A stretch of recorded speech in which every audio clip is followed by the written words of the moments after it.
If you work in cybersecurity, you know the importance of things like SOAR and XDR and automation.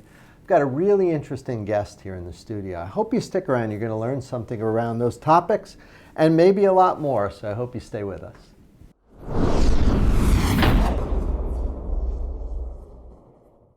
I'm Ed Amoroso from Tag Cyber. I've got a very interesting guest here today. I've got Cody Cornell, who is the co-founder and the chief strategy officer for a very cool company called Swimlane. We're going to ask Cody about automation and XDR. I think it's going to be a lot of fun. So, Cody, welcome. Nice to see you. Yeah, great to be here. Thanks for having me. It is awesome to see you. Hey, before we get into kind of tech and the company, just quickly, what do you guys do at Swimlane? Yeah, Swimlane is a low-code automation platform. So we are helping organizations respond to the thousands of alerts they get from the hundreds of security tools they've invested in. And basically, we're automating away the very repetitive and mundane work the security teams a lot of times find themselves doing every day. I almost thought you were going to say millions of alerts that they're getting, right? It could be. Yeah, I think it's thousands of cases, millions of alerts, absolutely. I mean, I think at the end of the day, the amount of work that teams have to do, regardless if they're in the SOC or outside of the SOC, is pretty overwhelming. So I think overwhelming is probably the right term for it. So that's awesome. Now, let's go back. You're one of the co-founders. What was the early kind of drive to go create the company? Yeah, we spent, myself and Brian, the other co-founder, 15 plus years working in security ops. So financial services, federal government, managed services, building security operations programs, deploying, as I like to say, one of everything, if it was SIM or endpoint or network security. But at the end of the day, we were building security programs. And in building those, we realized that it was basically impossible for us to keep up. Our tools didn't talk to each other, and our teams were burning out. We had great people leaving cybersecurity because they just weren't able to make the impact they wanted to. And because of that, we started building a product to help solve for that. And that's really kind of what I would say the last mile of cybersecurity, which is not just the ability to detect, but what do you do when you actually see bad behavior in an environment, and how do you close that out? Is the solve verb, is that orchestrate? Is that really what's going on? Because you have all these different tools and things. Is that the right concept, like orchestrating, or is something different? Yeah, I think everybody defines orchestration and automation a little bit differently to me, and I've been probably thinking about it a lot longer than a lot of folks.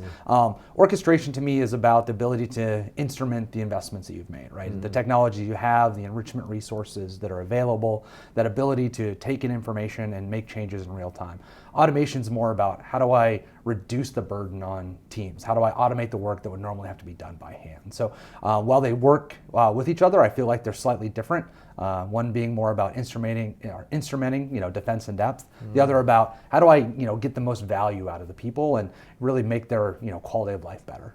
Seems like there have been two problems, like with all these tools that people use. One is to your point, how do they work together? How do I maybe automate? And the other is just the effectiveness of the tool and stopping cyber attacks. But tell me if this makes sense. It seems like we've had more tools and more infrastructure over the last 15, 20 years, but it feel less safe. It feels worse. Do you get that sense of almost like we're not making a lot of progress in aggregate? Well, I mean, technology is still a new industry as a whole. Cybersecurity is, newer inside of that. I think the expansion that folks are responsible for. If I go back to the early 2000s, to date myself a little bit, we had cybersecurity experts and kind of generalists across all these different disciplines. And now, if you look, there's obviously, very small niches within all of cybersecurity. And I think that the tools that we have, the threats that we experience, are reflective of that. It's become a much more sophisticated and complicated discipline. And, technology is expanding around us every day, right? It's, the hyperscalers are bringing out new infrastructure almost on a daily, weekly basis that we have to have new monitoring tools for. We have to be able to keep up with, right? So, we have to deal with all the micro trends that are happening from a threat detection perspective, but all the macro trends that are happening in technology. Makes sense. So give me a little tutorial on the platform. Like where does it run? What does it do? How do you set it up? Yeah, I mean, Swimlane at the end of the day is a tool that connects other tools together, right? So it can run as a SaaS offering that we have available. You can deploy it into your environment. So the ability to basically ingest information in real time. So anytime there's what I like to call a state change, that happens inside of your environment. That might be something that fires, it might be a webhook, it might be a file is created or not present, whatever it might be. That will kick off a playbook. That's a series of steps that used to have to be done by hand, that I used to do as a security analyst myself. So that happens thousands, hundreds, some environments millions and billions of times a day. And what we're doing is helping organizations take that information in real time and then do the things that they would normally have to do by hand. That might be go look up the target that's there, enrich it with threat intelligence information, find out if it's targeting a high-risk user or a revenue-generating system, and actually take all the steps that would normally have to be done by an individual. And because that's happening so fast every single day, I think that's where a lot of folks end up being breached. It's not their ability or really inability to detect bad behavior, but what do they do when they see it, and can they respond fast enough? Where am I getting this data from? Am I getting it from logs? Am I pulling it from a network? Is there connectors? How am I getting this information? Yeah, absolutely. So, we announced recently our Turbine product, which is interesting because it allows us to bring information in from a lot of different locations. Traditionally, your alert sources for, SOAR would be SIM alerts, EDR alerts, threat intelligence notifications, vulnerability scans. Those are things that you would typically see as sources. Right. But as the world changes and folks are looking in different places and they're trying to get visibility into different parts of their environment, it might be pull requests, it might be pub sub subscription, it might be a webhook or a chatbot. People are looking to get their security information from a lot of different sources that they traditionally haven't in the past. Mm-hmm. How do you normalize all that? Because when pulling from disparate sources, one calls a widget this and the other calls the same widget that. Do you have to sort of filter and interpret what's coming in? Yeah, it's a little bit, it's twofold. One is that, we understand the information that's coming from all these different sources really well. We have entire teams that are dedicated to building connectors that connect all these different systems, either to ingest information or to connect and take action in them.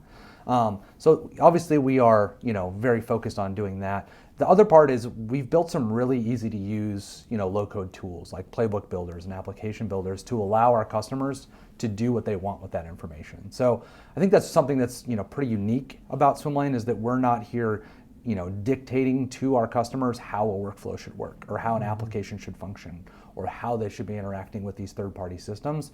We really provide tools and a capability for them to solve problems for themselves without being entirely dependent on us. Now that said, we have an entire set of out-of-the-box use cases that you can build off of. We have a marketplace that you can download things from. But at the end of the day, we know that organizations need to move fast because their adversaries are moving quickly, and they can't be entirely dependent on us as a vendor to build everything that they want, because that's kind of an impossible task. So those low-code tools are really, really important. You mentioned playbook a couple times. I want to hear a little more about that, because it conjures the image of human manual process, but I know you guys are all about automation. Yeah. So what does a playbook mean? So a playbook really serves two different functions for an organization. One is really around automation. It's how do I define what should happen on a machine-to-machine basis as bad behavior is happening in my environment, right? So I see it might not even be bad behavior, just any type of behavior in my environment. So that's the machine communications. When do I bring that information in? Where do I add enrichment details from? Maybe it's CMDB, maybe it's Active Directory, whatever it might be. And then what do I do if, upon that analysis, I need to take action? Do I need to isolate a host or notify a user or whatever it might be? The other is the human workflow. Who should I notify? What tickets should be created? How do I generate reporting? How do I make sure the assignment and escalation and SLAs and all of these different really important attributes of day-to-day operations happen? That's really the other aspect of playbooks that I think a lot of people forget about. When they think about playbooks, they're really thinking about a pipeline of information and how it's being processed and managed. But there's a whole human element to that as well that the playbook should be managing. There's a big trend in our industry that you guys have helped to influence around reducing or minimizing the amount of coding necessary for these kinds of things. What does it mean to be, maybe give us the taxonomy, no code, low code, high code. You guys are very low code tool. What do those terms mean, and where do you guys fit into that taxonomy? Yeah, I think there's two really important elements to that. I mean, full code is what folks did before things like product Swimlane scripting. was. Scripting, writing your own software. I mean, we've replaced, very, I would say, sophisticated and expensive self-maintained systems by customers that have spent a lot of time building their own products. On the other end of the spectrum, you have no code, which is trying to solve for a similar problem, but reduces the amount of flexibility that a customer Point and has. click. Well, point and click and drag and drop are great, but if you need to be able to inspect, what a system is doing when it interacts with critical systems or other security applications, or you need to do something that's unique in your environment, or you have a what's the likelihood I have a proprietary system in my environment? Pretty high. So I think that's important. I think the other aspect that the people don't think about when they think about low code and drag and drop, it's all great when you think about playbooks, but there's a whole other aspect of low-code automation that has nothing to do with the playbook. It has everything to do with web forms and reports and dashboards, and this ability for me to interact with other stakeholders within the business. If security wants to get outside of its silo and work with HR or privacy or audit or governance, risk, and compliance or whatever it is, they need a system to do that. And that's really where I think a low-code system is important. Not just the playbook, not just what happens when data is flowing, but also how do you really bring that user experience for a privacy officer or an auditor or a CISO to the table, so they're not looking at what is a tool that's specifically only built for a SOC or is only built for data processing. So I think that's a really, really important aspect that I think a lot of folks miss in kind of the marketing buzz that is low code and no code, is how is that technology being applied. So staying with the marketing buzz, I'm going to ask you to help decode a couple other terms. So SOAR is one that we hear all the time in the industry. I think that's something you guys do an effective kind of implementation of the classic SOAR model. Talk to me a little bit about that and what you guys interpret SOAR to be in the context of your platform. Yeah, absolutely. I mean, SOAR is one of the many use cases that we use Swimlane for. We look at Swimlane as a low-code automation platform for security. SOAR has historically been and is usually categorized for the SOC specifically. And that's a very common use case for us. Many of our customers are using Swimlane in the SOC. But I would say, the security, orchestration, automation, and response element of that is typically how do I bring in, alerts that are security operations centric, enrich them from threat intelligence, and take your standard security responses. So I think it's one of the many workloads we support. But SOAR typically doesn't support things like vulnerability management or privacy or user onboarding or OT security or fraud. These are all places that really need automation and benefit greatly from automation that I wouldn't say are typically categorized as SOAR. So to me, there's SOAR as a workload, and then there's automation applied broadly, and I think that's super important as well. A lot of marketing teams also use XDR, sometimes even synonymously with SOAR, which gives me a headache. That's a tough one. You guys use that term at all? I bet customers probably bring it up sometimes. Yeah, I mean, to me, XDR is about the ability to provide an outcome to the customer wants, right? That outcome is kind of a unified ability to do threat detection and the ability to take response across a broad set of their ecosystem. So I think that's kind of the goal, the promise that is XDR. But to do that, you have to be integrated with a lot of different technologies. You have to have detection across all the most common vectors. And you have to have kind of a consolidated analytics and enrichment and threat intelligence story. So I think that's a lot to bring to the table for any vendor, regardless of how big they are or how well established they are. No one probably has NDR, cloud, network, mail gateways, data loss prevention, it's just impossible. So when we talk to our customers about fulfilling the promise of what they want from XDR is how do we get more sources, that aren't part of that, purchased XDR ecosystem into that ecosystem. So we integrate with technologies, bring those threats, alerts, and telemetry into that XDR pipeline. And then once that pipeline produces, an analytic or some type of action that needs to happen, how do they use that broadly within their environment? How do they take action outside of that, what is typically a fairly closed ecosystem for XDR? How do I expand that into all the tools they have? So I think XDR to me is more of a program than it is a product.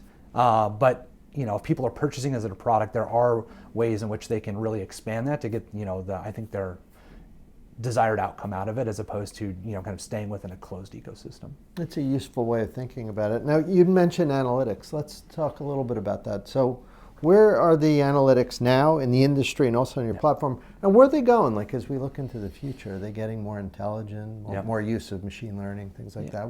Tell me, what's the present state and future of analytics? Yeah, for sure. I think security teams are looking for ways to leverage best-in-class analytical capabilities, and there's a lot of folks that have SIM investments, they have data lake investments. There's folks that have rolled their own, security data lakes, and I think there is a pretty big shift going on right now from what I would say is kind of traditional security log management into a much more mature and sophisticated security analytics capability. And I think, to do that, the only way you can accomplish that is you have to have, some of the big analytics tools that are available, right? I have to be able to get all the data in, which is tricky. I have to have, ability to have historical searching, indexing, all the things that are associated with, incident response, compliance, whatever they might be. So I think a lot of folks in security are looking really outside of traditional security tools for their analytical capability. They're looking at what their peers and other departments are using from a big data perspective, and they're trying to figure that out. And one of the things that we see coming from that is a lot of organizations have security big data strategies, and that's great. But what they're finding out is they're finding a lot more. And they need to do something about it, right? So a few of our customers and prospects are really looking for what I would call big automation strategies, which I know sounds very buzzwordy, but they're trying to figure out, I'm spending all this money on data analytics and all this money on trying to build machine learning models and heuristics and statistics. But once I find bad behavior, I still have the problem of closing that last mile, getting something done once I find it. So I think automation coupled with big data is something that I think a lot of security teams are thinking about. You think that there's promise with the machine learning angle? Is that going to get better and more autonomous? I think so. I think one of the tricks for automation, specifically security automation and machine learning, is that the way that you leverage machine learning is different on a per use case basis. When you think about logging data, you have some level of consistency, right? You have logging data coming in a very similar format. You're looking for, and to build a model on that is a little easier than when you start thinking about how automations are unique, right? By, which response action should I take? Which, which one of these cases, which one of these alerts don't look like the others? I think there's the applicability of machine learning is a little more nuanced as opposed to threat detection, where your vectors have a lot more consistency, and the ability to build those models becomes a lot more realistic, in my opinion. So when we think about machine learning, and it's not just a statistical analysis of what happens the most common, that's not machine learning. It's what little learning do we see within our customers that we can share with our broader customer set that actually provides an outsized outcome. And I think that looking at it through that lens, as opposed to saying that, we're just gonna use statistics as a kind of a mask for machine learning is probably a better way of thinking about that. And we have some stuff that we're working on that we're pretty excited about. That is really cool. Maybe a closing topic is something that you and I've worked a little bit on. That's return on investment. That my observation is that the automation in any context brings you return. Yep. It can almost possible to think of it, unless you do it wrong. Right. What's been your experience with customers? Do you see, we'd work together and see, I see real return on investment, not only in this area, but definitely with your platform. Right. But what are customers telling you? Are they coming back and saying they do see a nice return by automating these tasks? Yeah, for sure. I mean, it's one of the nice things about being in the automation business, right? I mean, there's risk reduction, there's the ability to protect brand and employees and intellectual property, but at the end of the day, this is work that's being done on the behalf of the customer. Yeah. So I mean, that's a huge ROI into itself. And when you start talking about hundreds of thousands, millions of alerts, in a day, week, or month, that's a lot of work that is, has a very tangible, right? It's an amount of time tied to a person that normally would cost X number of dollars. And I think that's a huge value, but there's tons of other kind of value props that are in there that are, I say, a little more difficult to measure, but equally valuable, right? I did work and it would have cost, $75 an hour to do. That's pretty easy to measure. But if you think about how quickly we can ramp on new staff because we've, codified these systems, the capturing of institutional knowledge in case somebody leaves, this ability to better leverage the tools that you've already made investments in. These are things that are harder to quantify, but I would say of equal or more value. Obviously, in an economy that we're having right now, with a lot of kind of volatility and questionability about what the next several quarters will look like, right. Folks are looking at automation as a mechanism to really give themselves some resiliency through what are uncertain times. So I think that stability in staff, that stability and a backstop of, I know these things will happen because I have an automation system in place, helps people sleep at night a little bit right now. And, but that doesn't mean the threats themselves are going away. We saw during the pandemic that only surged. So. Wow, we've covered a lot of topics here in a short amount of time. I'm trying to think if there's anything I haven't asked you. We've really covered the platform and the topics. Anything come to mind that I probably should have asked you that I didn't ask? I mean, you're always the voice of the CISO. So I guess the question back to you is, as CISOs, think about automation.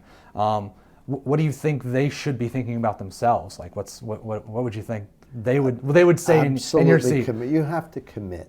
You have to commit to it, because if you do automation improperly, it leaves a bad taste. Yeah. Like if you don't plan it and deploy it and work with good vendors, then it can be a disaster. But if you do it right, the returns can be amazing, both quantitative, pure quantitative, and also the qualitative ones that you talk to. That's been our experience. So this is a promising area, and I suspect that, we're filming this the end of 2022. In 2023, this theme, I think, will be one of the bright spots in cybersecurity. So, knock wood. Let's hope it does. Yeah, obviously I'm biased, but I totally agree.